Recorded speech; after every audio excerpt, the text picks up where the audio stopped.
Hey everyone, welcome to the Let's Be Real podcast. I'm Nayan and I'm joined here by James as always. And on today's episode, we will be covering Spider-Man 4 news, that's MCU, the Pirates of the Caribbean to be rebooted, Timothée Chalamet partnering with Warner Brothers, Yorgos Lanthimos' new film Kinds of Kindness, and a fan favourite segment of ours by Rent and Sell.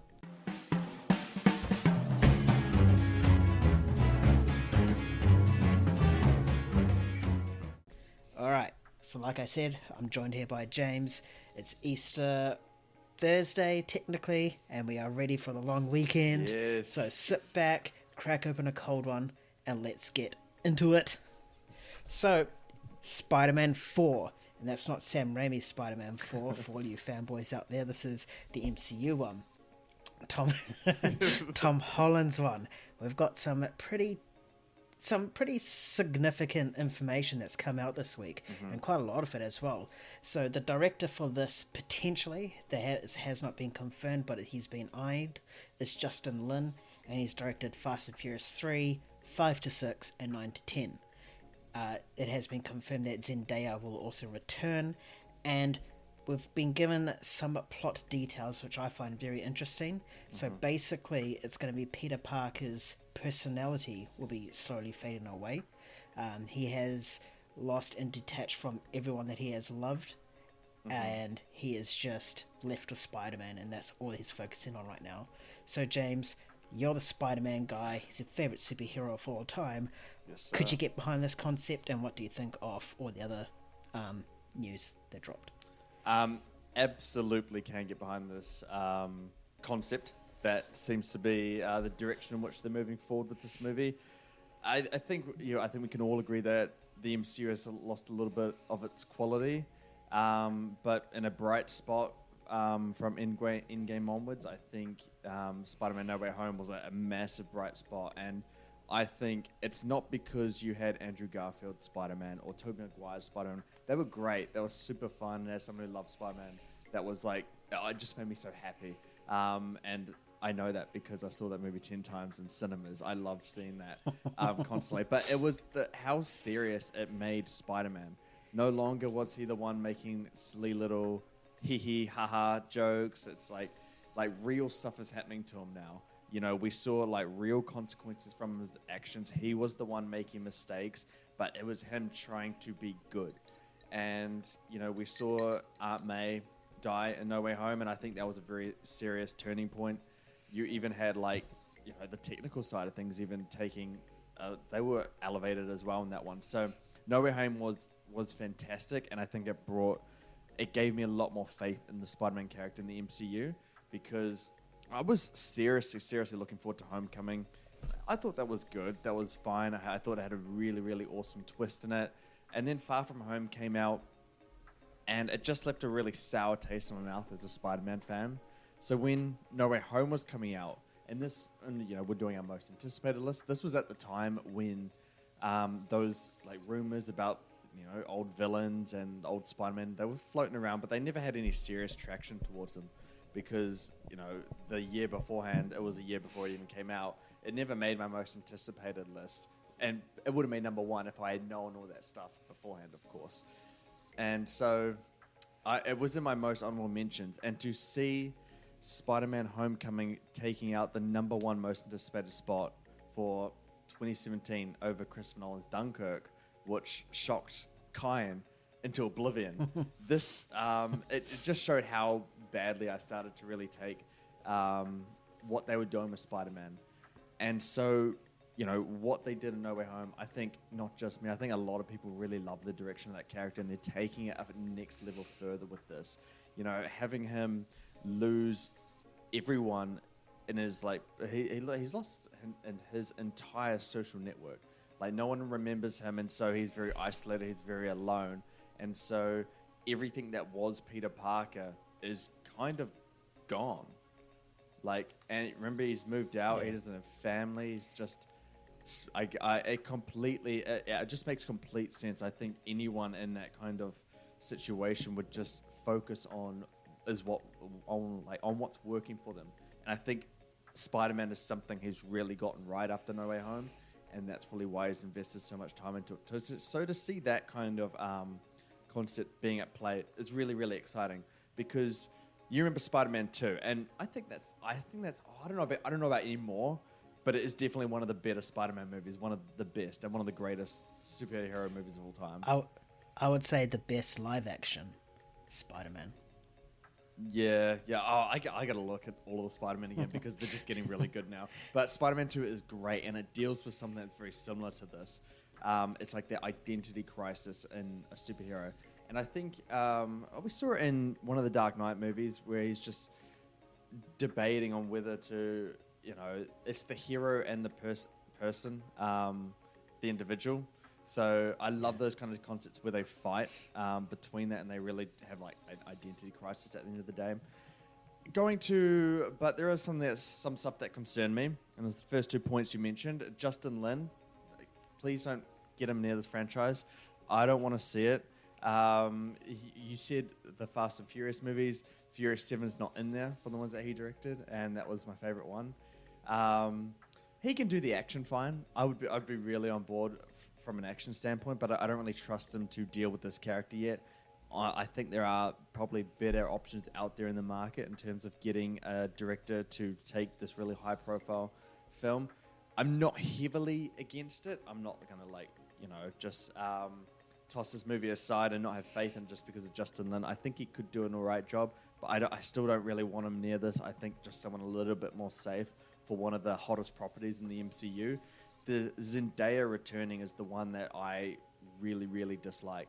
And that's not because of Zendaya at all. I love Zendaya as an actress, and I think she's continuously growing and finding those roles that challenge her and make her far more versatile than we've seen since she's began her career.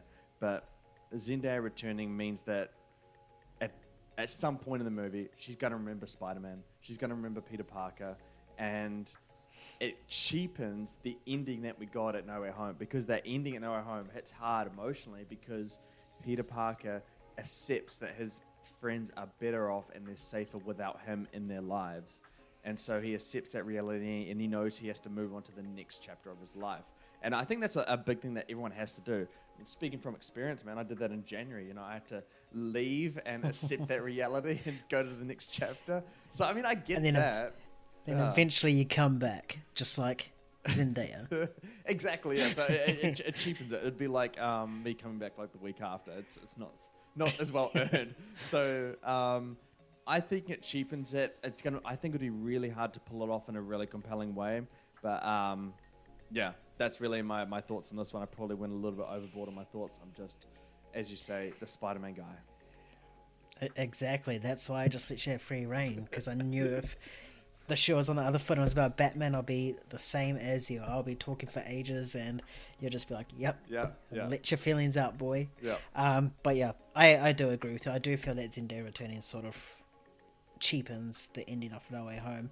And the fact that she is returning, we already know what's going to happen already. Mm-hmm. She is going to eventually remember. Yeah. My preference would be is that they just drop MJ and Ned completely, It says here that Peter Parker's losing his Peter Parker-ness, become more Spider-Man. What a perfect way to, bring him back into his Peter Parker, and then introducing someone like Harry Osborn and Gwen Stacy, into the MCU. Mm-hmm. Having Peter Parker have these new friends and this new relationship that can fully be explored, and Gwen Stacy could be the MJ of this sort of franchise, and obviously Harry Osborn is his best friend, so he's bound to shop at some point. So I think that's probably the route they should go. We don't know. They still might go down that route, that we might see Harry Osborn and both Gwen in this film, but I think just having Zendaya there is... I forgot the terminology for it, but it's like... The thing on your chest is not let go. Or it's not off. That's not the same I'm trying to think of. I don't know what you're trying to go with that. It's just... It's a burden in the room. It's a burden in the room. Mm-hmm. It's there, and you know it's going to come up at any time, and you're not going to let this character grow because they're just going to regress and fall back to what was comfortable from in the other three movies. So that is a shame. I agree with you on Justin Lin as well. I feel that they should probably bring in maybe a more equipped director for this. Maybe the same director that did No Way Home. I can't remember who did that now. Wasn't Raimi, was it? No, he did Doctor Strange. Yeah. Yeah. So that one is a bit of a eyebrow raiser, you know. Yeah. But I guess we'll have to wait and see. I mean, this is all just initial details. I mean, plans always change, scripts always change. So who knows? They might completely ditch this Peter Parker losing his Peter Parkerness and just go straight into first 10 minutes. You know, he remembers Ned and MJ and Ned remembers Peter Parker, and it's just cheap way out. So yeah, well, I saw that they're gonna start filming this year. And I'm like, wow, that's really fast. I did not know that this movie was that far into it. But yeah, I mean, to cap the segment off, man, I'm super excited. If this is the concept they're going down, I think they can do so much good things with it. I think, you know, male loneliness is a very serious problem, and a problem that a lot of people can relate to and resonate with. And to explore that through someone like Spider-Man and Peter Parker, I think it's an excellent opportunity to do that, and the perfect time in that character's journey. Definitely, for sure. Another journey that we're going on is the journey of Pirates of the Caribbean. So the last one came out in 2017, and we have not seen it since. There has been rumours of Margot Robbie starring in one and then being dropped, and then another one being made and being dropped. So who knows what's happening with this franchise. But we have recent news is that the next Pirates of the Caribbean film is going to reboot the entire franchise. It's not going to continue on from Jack Sparrow. We don't know if it's going to, you know, reboot Jack Sparrow, recast Jack Sparrow, if it's going to bring in a whole new cast. Who knows? Jerry Bruckheimer, who is the director of Pirates of the Caribbean, he said it's easier to put together this film, it's easier to reboot and put together, as you don't have to wait for certain actors to become available due to their schedules. So that's the reason why they're rebooting it. It is unknown if Johnny Depp will return. It's looking most likely not. I doubt he would, but who knows. And apparently Margot Robbie's Pirates of the Caribbean is still on the table in whichever shape or form that takes in either this franchise or the Johnny Depp franchise, or if it's its own thing. Who knows with this. James, take it. What's your thoughts, man? Oh man, I don't know where the franchise is going. I'm a bit torn. Maybe rebooting the franchise is probably the way to go if you're trying to start something new and start an actual, you know, I guess revitalize the franchise, give it a bit of a refresh. It's probably just to do, you know, a hard reboot, no ties to the first ones, just go completely new, start again, get good characters and then get good actors behind it. I think you can do it, but I do think at the end of the day, what makes Pirates work is Jack Sparrow, and further to that, Johnny Depp as Jack Sparrow. I just don't think Pirates would really work without that quirky character being the lead. It just makes it so much more entertaining. Like you can have plenty of. There's so many like dull action movies out there with just a very generic cast, but Jack Sparrow is the one very unique thing that's in the Pirates franchise in terms of characters. All the other characters are kind of generic townspeople or pirates. You know, they stick to the tropes of those kind of characters. But Jack Sparrow is that, you know, that weird, quirky one, unpredictable. You don't really know what he's thinking, but he's also a super genius and dumb at the same time. And it's just really wacky. And Johnny Depp really pulls that off. I honestly don't think you could have another actor play that role. Specifically Jack Sparrow. You could have another actor come in and then make it their own and just kind of have another character, just not being Jack Sparrow. So if you cannot get Johnny Depp and Jack Sparrow in the movie, then I think a hard reboot's probably your safest route to go. But why this needs to be a thing at all is beyond me. Like, just we can move on from it. I don't think we need to start this franchise again. I think this franchise, I think it's truly a one-hit wonder in terms of the first one being great, and then just dying out very, very quickly. It's very clear that it was just meant to be one film, and it was so successful that they had to continue it. Like, I'm someone who likes Dead Man's Chest and At World's End, but it's just not like, it doesn't hit the same as that first one. They're entertaining for their production value, I think. They're a lot of fun. They have awesome action sequences, but they aren't great narratively like the first one. I mean, do you want this franchise to be reborn, so to speak? Yes and no. I mean, I do enjoy the Pirates films. That's mainly just 1, 2, 3. Yeah. I can't remember 4, and I didn't even know 5 existed until I looked into this. Well, have you not seen it? No, I have seen it. I was 11, even though I have seen it, I just completely forgot that it existed, so I had no idea. That's how probably shit it was. But I do know it makes a bunch load of money. You know, it's like one of those films that could easily just make $1 billion, no matter how shit it is. So I do see why they're trying to milk this for everything they have. I'm agreeing with you. They need to reboot it because you can't have Jack Sparrow in it because whoever replaces Johnny Depp is just going to be compared and criticised and dissected compared to him, and that's just not fair to whichever actor takes that role. It's just move on, create a new character, you know. I'm sick of seeing all of these reboots having to have a different actor play the same character. Just create someone new, create the next icon of the next generation, you know, rather than trying to hold on to the past. Because times are changing, and this is a perfect time to introduce new characters. So yeah, the thing that I'm really confused on is Margot Robbie's Pirates. Like, apparently it's a thing, but it was supposed to be set in Johnny Depp's Pirates of the Caribbean, but it's now being rebooted, but Margot Robbie's still having her own Pirates, so... Well, I thought they dropped it, and then... That's what I thought too, and I did some reading, and it said it was dropped and picked up and then dropped and now it's picked up again, so... I have no idea. Whether this goes on or doesn't, just drop it. Yeah. Just leave it. Reboot it. Start fresh.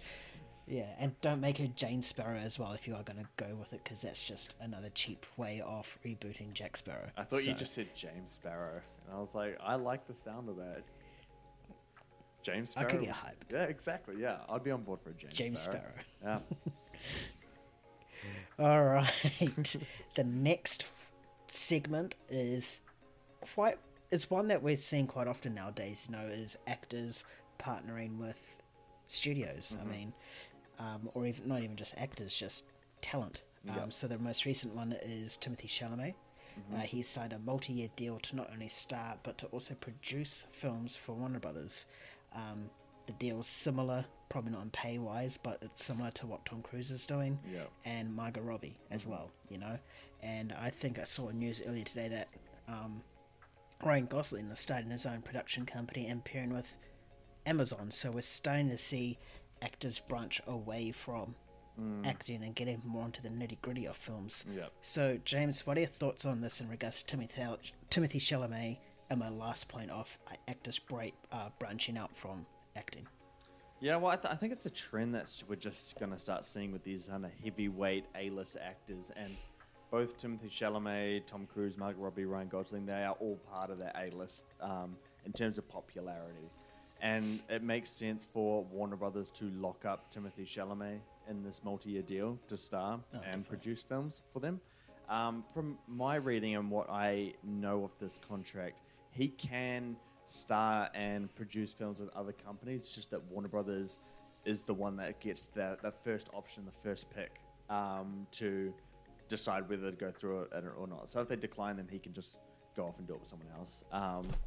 So yeah, it makes sense to lock up a star of Timothée Chalamet's caliber. I mean, this guy is just incredible. He's probably the best actor of the generation so far.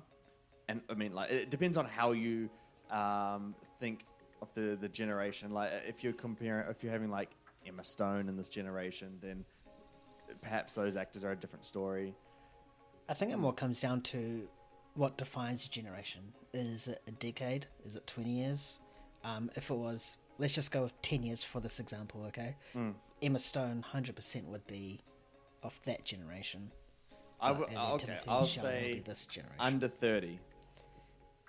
Okay. Under 30, I would say he's probably the best actor. And I don't have all the actors in front of me on a whiteboard or anything, so I could be wrong in that. Feel free to comment who you think is probably better than Timothée Chalamet if there is one. But I would say, yeah, he's definitely done it. He's proven it. He's taken on challenging roles like Call Me By Your Name, and then he's gone on to do stuff like Dune, and which is making big money at the box office. And Wonka made big money at the box office, and that's 2 back-to-back. I think he's like the only actor in the last 4 decades to have 2 top 2 grossing domestic movies within 8 months or something like that. It's ridiculous how good those 2 movies are doing. And Timothée Chalamet is obviously a big draw now because of that. And then, if we want to, elaborate on his star power, him dating Kylie Jenner does add to that. We can dismiss it and laugh at it and meme it, all that stuff, but it does actually add a huge amount of popularity to him. It gives him a ton more exposure just because of the popularity of her and that family as well. Yeah, I mean, just look at Taylor Swift and Travis Kelce. I mean, did anyone really know who Travis Kelce was unless an NFL fan before he started dating Taylor Swift? So that's a power of what a big celebrity can do for your own self.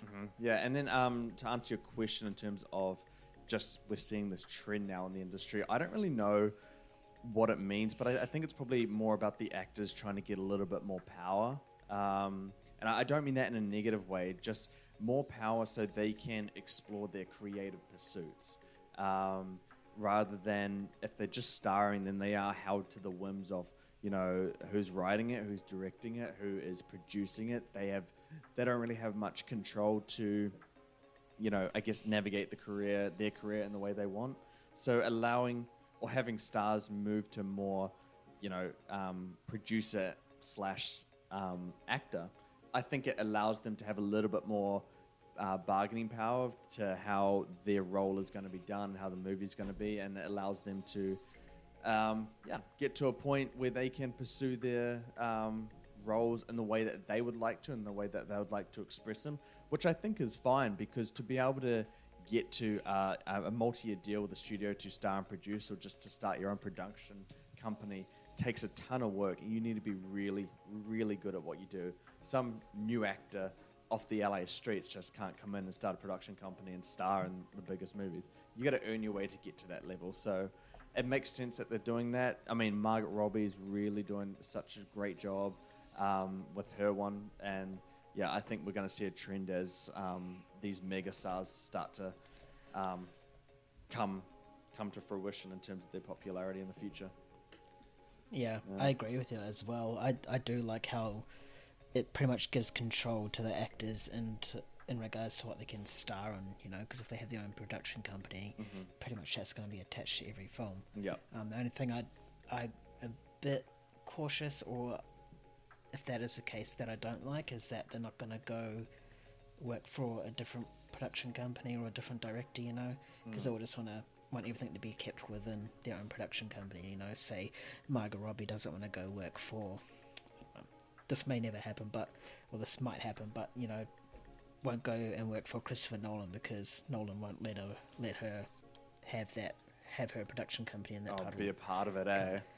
Yeah. So I've just used it as the example because that's the first 2 people that I know that have production companies coming across my head right now. Yeah. But like that sort of thing, it's sort of like we're not going to see these opportunities of these actors working with great directors or cinematographers or writers, because they are just wanting to only create films for their own production company. Yeah. So that's a little thing that I'm a bit worried about, so to speak. But in regards to them going into production, it's an awesome way to move away from acting if they ever get sick of it, or if they want a break. It's what Margot Robbie is doing right now. She's sick of acting and she wants to learn the more technical side of filmmaking, which is being a producer. So that's what she's focusing on for now, and then eventually she'll come back into acting. So we use this term a lot on this podcast. It's a palate cleanser for these actors and actresses. For them, yeah. So to speak, yeah. But in regards to Timothée Chalamet and Warner Brothers, I think it's just another big win for Warner's at the end of the day. They've wrapped up Margot. Now they have Tom Cruise and Timothée Chalamet. Tom Cruise is a couple generations before. Margot Robbie is, let's just say, this generation, and Timothée Chalamet is the next generation. That's 3 generations of star power just locked up for them, where they can create, star, and produce movies for them. So Yeah. it's awesome on Warner Brothers, and Warner Brothers needs a win right now. Because their franchises are taking a big L. Godzilla X Kong, New Empire. Don't see it. Rotten Tomatoes yeah. stores are out, by the way. Reviews still aren't in. Even though our embargo has dropped. So I don't know what's going on now, but I do know it's not that good. But yeah, no, completely agree. In terms of Warner Brothers, I have no idea what they're doing. Like, they make really smart moves by locking up Tom Cruise, locking up Timothée Chalamet, not literally, of course, just into like contracts and stuff. And then they have like all this financial stuff going. They're canceling, certain projects that have been completed just for a little tax cut or something like that, where they can save some tax write-off or yeah, whatever. something stupid like that. And then they're just going all down the toilet. I have no idea what they're doing, but amongst all the chaos of Warner Brothers, they can produce absolute gems like Dune Part 2. And then, obviously they've lost Christopher Nolan, but they always had those really good directors just always with them. So I have always been a big fan of Warner Brothers and how they've allowed, certain directors and talent to really explore and take risks and do all that kind of stuff. Who knows where it's going now? I'm not particularly fond of the management who runs Warner Brothers, but hopefully these deals that we're seeing can bring some really good films from Warner Brothers. For sure, yeah. Yeah. Speaking of good quality films, we got one last year that won a Best Actress Oscar, and that's Yorgos Lanthimos' new film, or one that caught me and James completely by surprise because we didn't see it coming, we didn't hear anything about it, and I'm sure if we heard about it, it would have been on our most anticipated list. Okay. But yes, Yorgos Lanthimos' new film comes out this June 2024. It is titled Kinds of Kindness, and listen to this cast. This cast is jacked. It's got Emma Stone, Willem Dafoe, Margaret Qualley, and Jesse Plemons. 3 of them starred in Poor Things, and there's a whole lot more that if I listed them all here, I'll just keep talking and talking because that's how big it is. The synopsis of this is a triptych fable with segments. I'm going to stop there and I'm going to explain what triptych is. So think of triptych as a painting which is in 3 different segments. Each segment is different, but when you put it together, it's one full picture. Think of that. That's what a triptych is, so keep that on the back of your mind. So the synopsis for this is a triptych fable with segments following a man without choice who tries to take control of his life. That's one segment. A policeman who is alarmed that his wife, who was missing at sea, has returned and seems to be a different person. Another segment. And the last segment is a woman who is determined to find a specific someone destined to become a I can't even say that word, sorry. A prestigious spiritual leader? No? How do you say that word? I don't know. Who wants to become a spiritual leader? So this sounds quite similar to Wes Anderson's what's it called? Dispatch. French Dispatch. Yeah. How it's like different stories.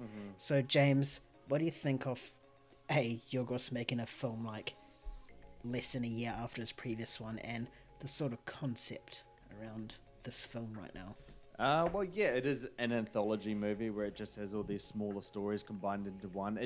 I didn't even think of the French Dispatch when this movie came to my attention. I started to think of The Ballad of Buster Scruggs.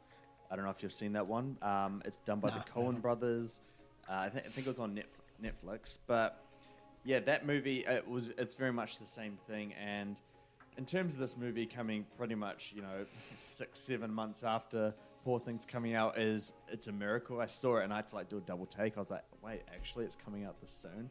But I mean, it makes sense in terms of how this movie's made. I believe the shoot for this movie was less than 2 months, so there really isn't much to this movie.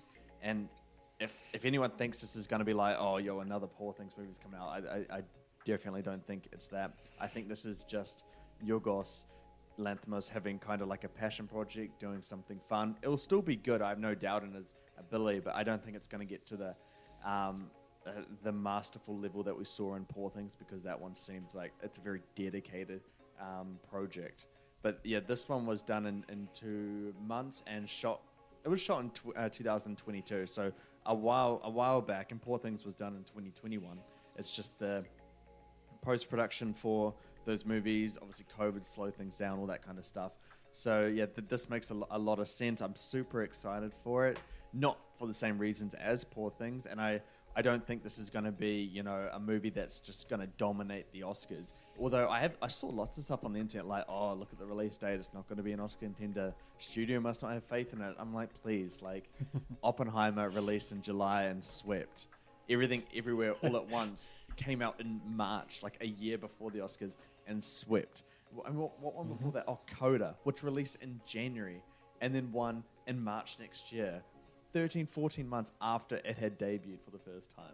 So I don't think the release date has anything to do with it, but you know, I think the Academy really loves Yorgos. And so, you know, The Ballad of Buster Scruggs was nominated for a few Oscars. I think song, costume design, and adapted screenplay. So movies like this, where it's an anthology one, and it has, you know, different story, just 3 different stories, you know, all in one segment at a time. These movies can actually get some steam. They can be great despite the different concept to it. So I'm very much looking forward to seeing what Yorgos Lanthimos does in more of a contemporary setting rather than some, you know, just weird and wacky kind of stuff. And I think the overall theme across all these 3 stories is going to be kindness. I think it's going to be something along that kind of theme, just as we saw with the trailer, you know, kinds of kindness just in 3 different colors in each segment. If you've seen at the end of the trailer, it does that. So I'm like, okay, 3 stories, 3 different ways of kindness somehow, or whether it's, but knowing Yorgos, he's going to have some really twisted spin on this. I believe it's not going to be straightforward. I'm really looking forward to seeing what he can do with it. Yeah, completely in agreement. As well, I also think that this film's going to be a visual hit as well. I mean, it was very fast-paced, this trailer, you know, in terms of cut.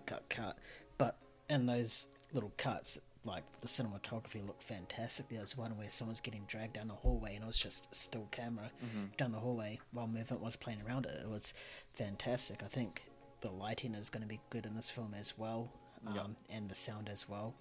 And the fact that he's brought back his 2 faves of Poor Things, you know, Emma Stone and Willem Dafoe, just goes to show that, you know, how Martin Scorsese has Leonardo DiCaprio, well, Yorgos has Emma Stone, because this is now, the 3rd movie of his with Emma Stone in it?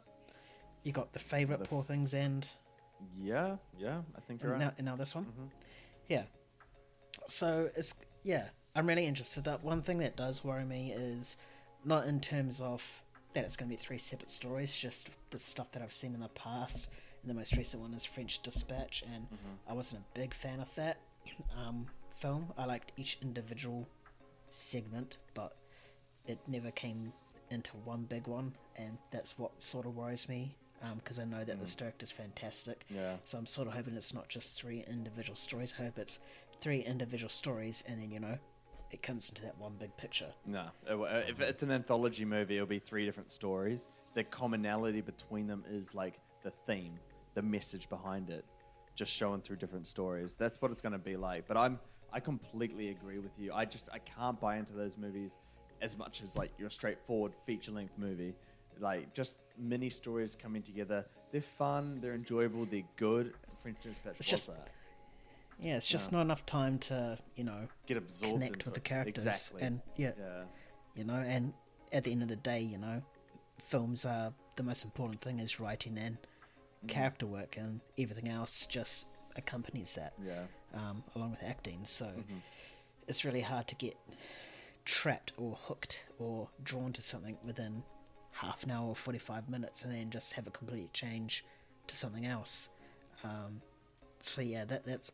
I am excited for this, but I am a little bit cautious. To my approach, just based on what I've seen in the past before. Yeah, I'm exactly like you. I'm tempering my expectations just a touch, just to.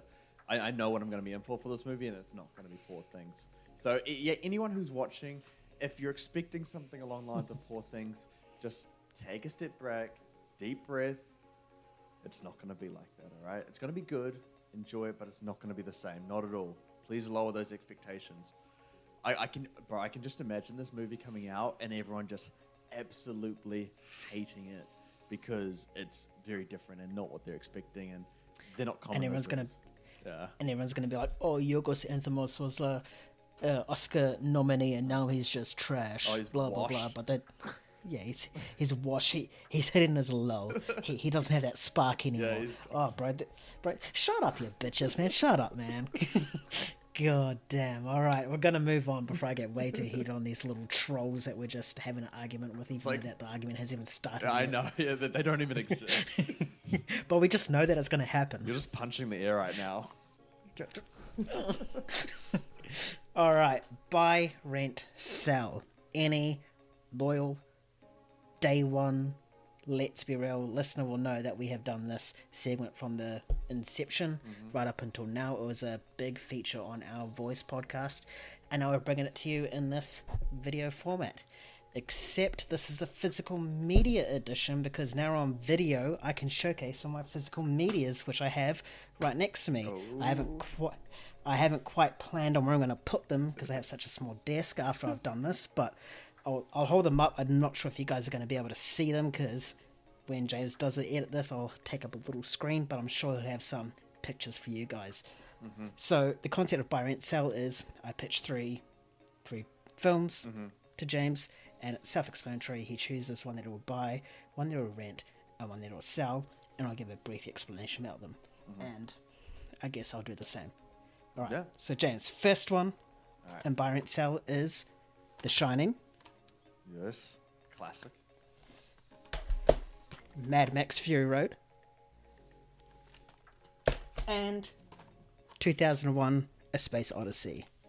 So which one would you buy, which one would you rent, and which one would you sell? Oh, this one is tough, dude. You got like two absolute classics there, but all in like kind of like different generations of filmmaking.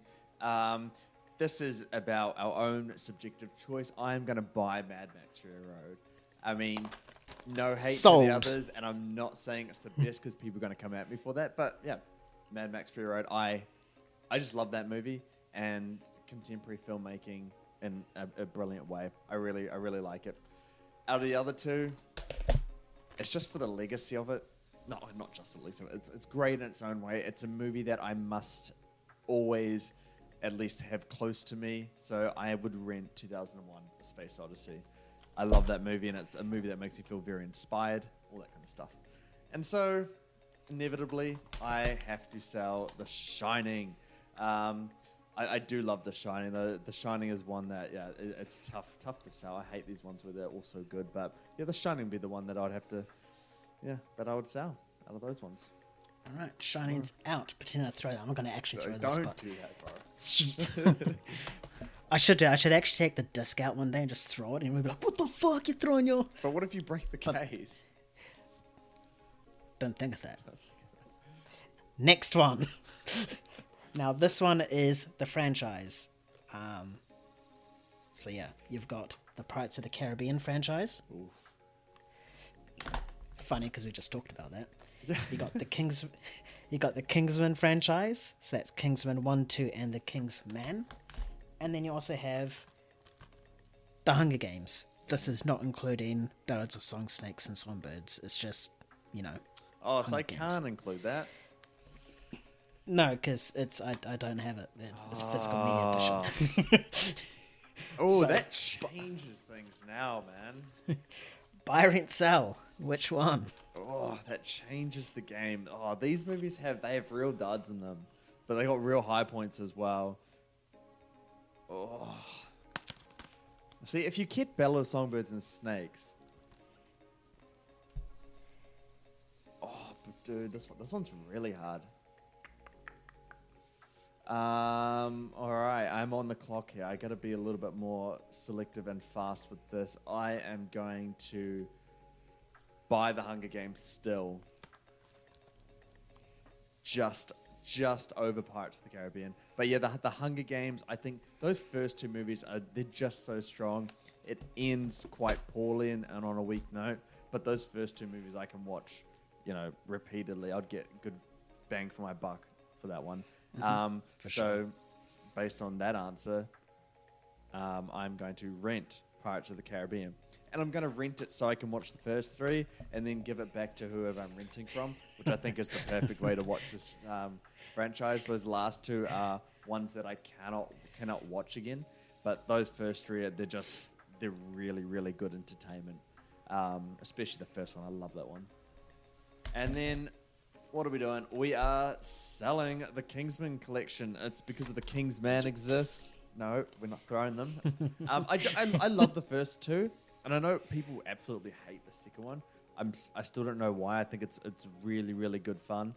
But yeah, both of those movies just don't hit as much as the first two Hunger Games movies. So therefore, I'm going to have to say goodbye to the Kingsman and not own or rent it.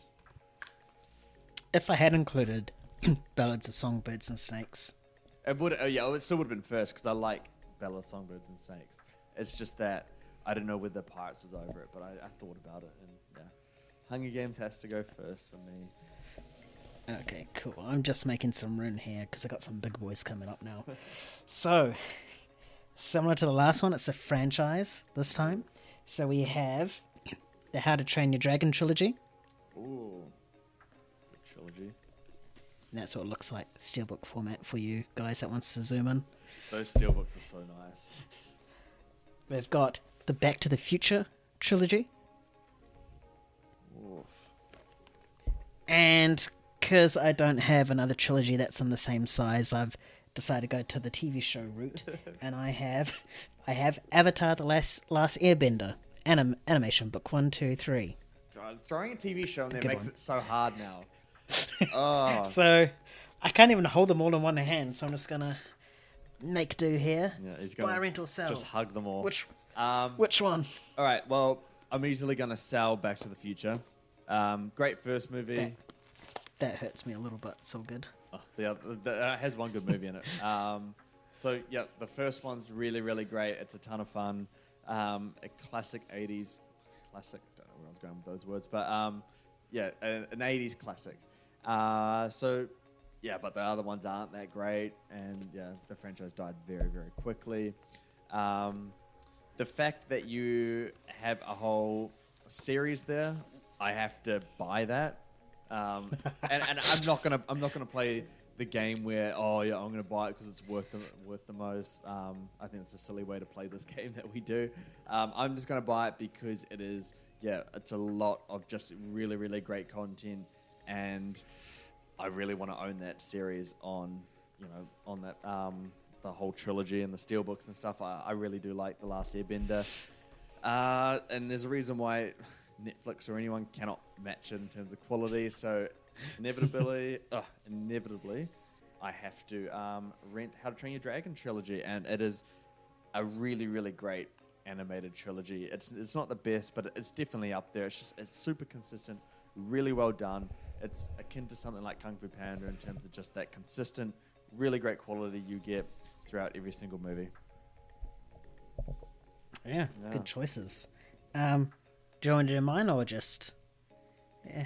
Oh, yeah. Yeah, sorry. I was just going through it. You have all the movies in front of you, so it's like... I got nothing to hold, bro. I'll hold them up on what I do. All right, so I'll work backwards towards James because that's how it's laid out for me right now. Fair.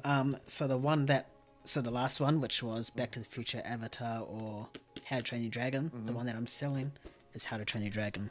I do appreciate the filmmaking in this. I do think it's excellent. James is like, fuck, I know where this is going. Don't do it. I think it's a very great animation trilogy, and I think it's probably one of the best animation trilogies. It's quite rare nowadays because there's always one dud, but each three in this is just as consistent as the others. Yep. I will rent Back to the Future because it's a childhood franchise of mine. The first Back to the Future is like my fourth most favorite film of all time, and I remember as a kid I used to just rewatch all three films every weekend. like on repeat to the point where my dad had to take my Xbox away from me, and that's Xbox, like the very first Xbox as well, because that's how I could watch it. So he had to hide all of that from me. How so, good. Yeah, and I'm obviously going to buy Avatar: The Last Airbender. It's my favorite TV series of all time. Whoa, and if I you did just not know ignore, yeah, if you just ignore everything else that's come since that, which is such as The Last Airbender and this Netflix one, yeah, the series is fantastic, and the character work in this series is great as well. I mean, just look at Zuko. It's like you can compare him to Vegeta, you know, though they were both villains, and then they turned to the good side and helped the protagonist. Yeah. So, yes, I think Jane, for the next one, which is Kingsman, Pirates of the Caribbean, and Hunger Games. This one was hard. Jane. Yeah. I find it quite easy. This one, I'm selling Kingsman. Oh yes. I do.